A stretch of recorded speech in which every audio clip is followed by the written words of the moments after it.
So today has been an off day from wrestling, but it's probably been the fucking peak of the trip. I could pack my bags now. The jacked stacked could get packed and head home because we've smashed a Japanese guy at Street Fighter. And honestly, how can the trip get any better than this? Just smashed this lad. One more? One more now? So good. Just smashed this lad at Street Fighter in Japan. I've had such a good time with Connor at Akihabara today and then at Shibuya. I've missed the train home in the arcade, pissing about. So now I'm walking home for an hour and 15 minutes. We're going to do some exploring at night in Tokyo, the mean streets of Tokyo. Life is fucking good. My name is Shreddy, a professional wrestler and the 2022 NABA Mr. Britain bodybuilding champion. Shreddy here, and we are in the heart of Tokyo. We are in Akihabara. We're going on the biggest nerd hunt that you're going to see today. We're looking for trading cards, we're looking for anime, we're looking for figures, and I'm looking, most importantly, for a game of Street Fighter 2 on the arcades. Let's take a look.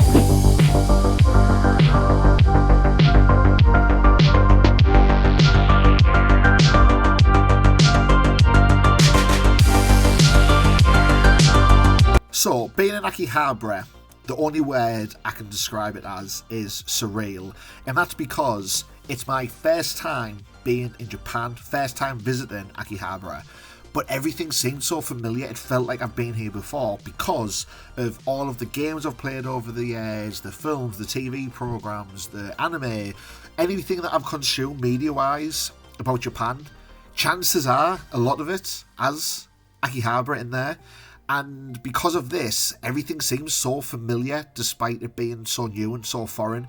Like I say, surreal is the only way I can describe it. Legitimately, the main thing that I wanted to accomplish today was to find a Street Fighter 2 arcade cabinet, because up until this point in Japan I'd struggled to find Street Fighter 2. I saw loads of Street Fighter 6 cabinets, like literally in every most arcades. Saw Tekken, saw Street Fighter 6, but I was really struggling to find the Street Fighter 2 arcade cabinets. So on this day I definitely wanted to find and play Street Fighter 2, but also I was hoping to I was hoping to smash a Japanese guy on Street Fighter 2, and that was accomplished. Just smashed this lad. One more? One more now? So good. Just smashed this lad at Street Fighter in Japan. I'm just here, Street Fighting it up. Fuck. Just lost again. So that footage was actually from another day, but it's the only footage I had, or could find at least, of me with Street Fighter 2 in Tokyo. Genuinely, one of the highlights for me of Japan was the arcades, and this is because as a kid, like really young kids, I loved going to the arcades.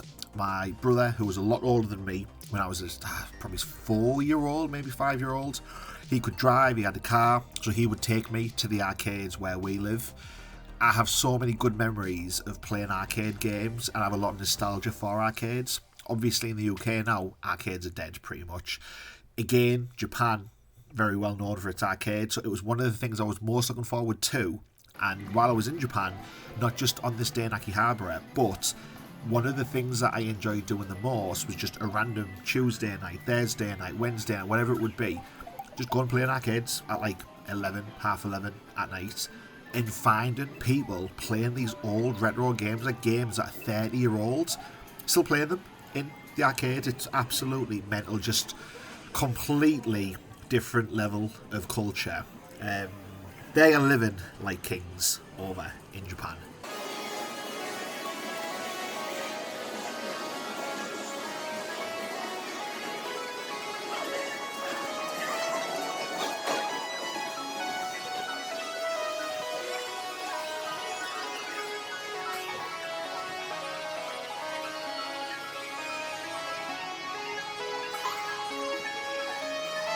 And this was the first time that I've ever seen and played this game in person. It's Street Fighter 2, the movie, which is a game based on a movie based on a game. Plays like Street Fighter 2, looks like Mortal Kombat. was okay. So next up we are in Super Potato World, and this is the top floor, the arcade they've got. I had a couple of games there, and I came back here with Alice, and I was playing some Street Fighter Alpha multiplayer a little bit later on in the trip. This was busy. I was surprised at how busy this was in the arcades, and they had some cool stuff up there. We see Metal Gear, here we go. We see Solid Snake from Metal Gear, Snake Eater right there. But let's take a look now at the other floors of Super Potato World.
Yeah.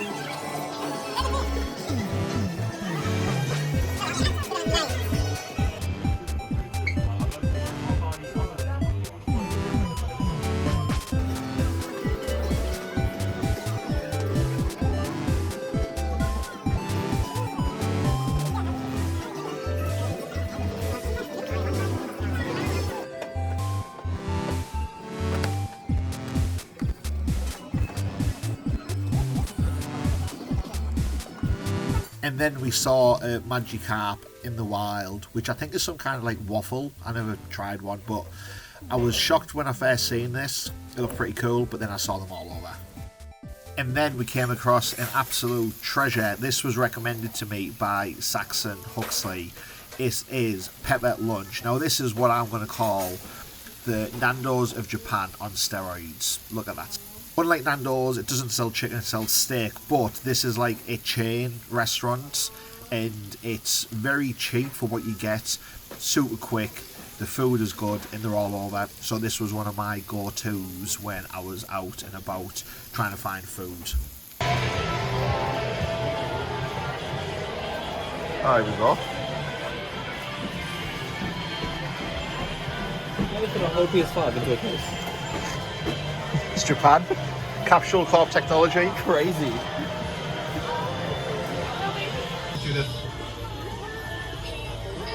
本日はラムタラメディアの落語にご来店いただき誠にありがとうございます。この後もごゆっくりと当店で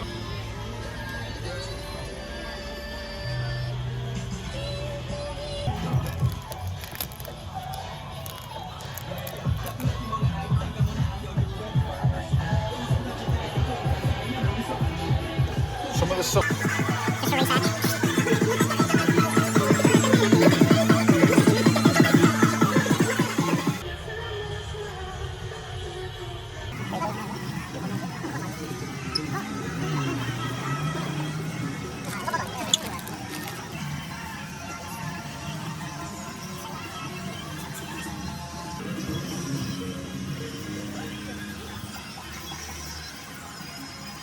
Sports section, because they've got like loads of baseball and wrestling games here, like retro ones. I think some of them are in like console. These are all. Have you ever played the Fire Pro wrestling games?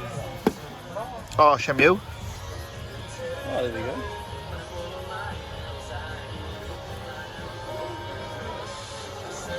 Shenmue was an instant buy, and probably one of my favourite days of my entire time in Japan was when I went to see where the real life Shenmue was set, and I've got a full video that I'll be editing and releasing for that, so subscribe if you want to see Shenmue in real life. But after that shop, which I can't remember what it was called, we went to another shop that was just floors and floors and floors of different figures and statues full of Dragon Ball stuff, and they had a load of cool Street Fighter stuff that I'd never seen before. But again, I then saw that they were very common, and I've actually seen them in England and the UK since, but seeing them for the first time was pretty cool.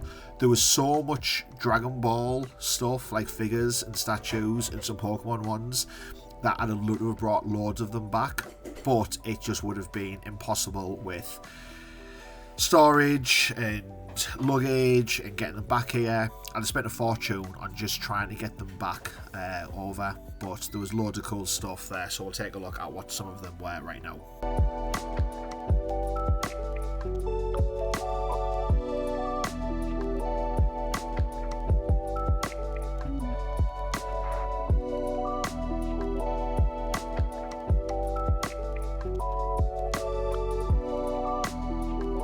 So this was where things got very nostalgic for me, finding old retro Pokemon cards.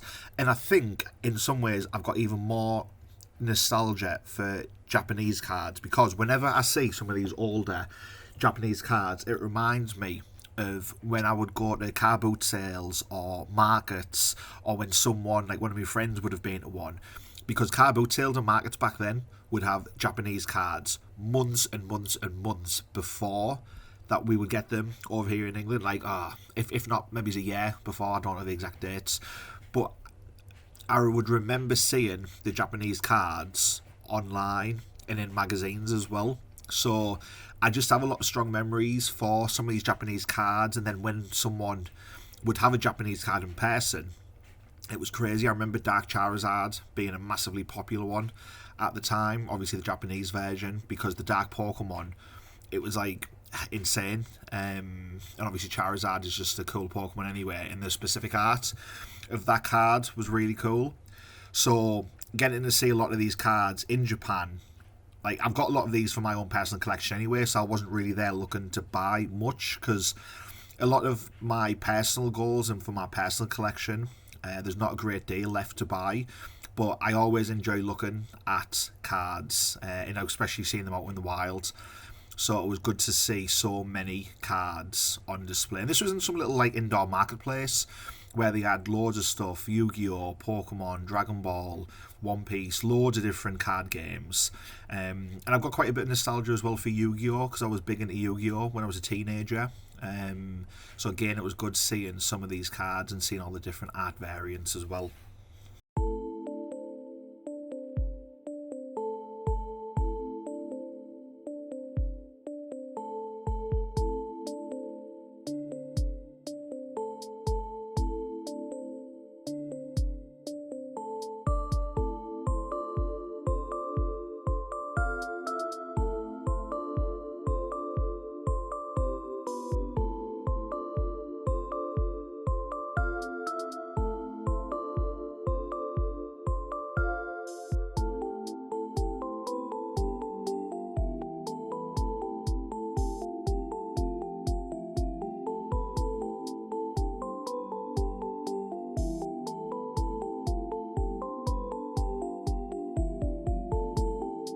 So when I was a student, like 18-year-old, 19-year-old, I got back into collecting Pokemon cards.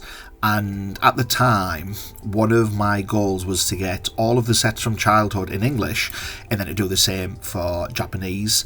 So I think that's why I've got a lot of nostalgia as well. And a lot of these booster packs you see in here, I remember opening a box of 60 booster packs of the Neo Genesis. This, what you're seeing on screen now, I own one of the E-Series stuff there. I kind of phased out as E-Series was coming in, so that's not really a big kind of hit list, a big item on my hit list, but these Charizards, obviously, got a lot of these. I used to buy and sell, I used to flip when I was a student, but I grew a big part of my collection when I was at university. So looking at a lot of these cards now brings back nostalgia, not just from when I was a kid, but also when I was a teenager and collecting around that time as well. Just starting YouTube and doing like Pokemon videos back then, and a little bit of Yu-Gi-Oh as well. And that wraps up this vlog. In a future episode, we will be looking at the Pokemon Center as well as the Nintendo and the Capcom stores. So subscribe if you haven't done so, and you'll see those videos when it drops. If you've got any questions about wrestling, about my time in Japan, please do let me know down in the comments below. And until next time, keep clanging and banging.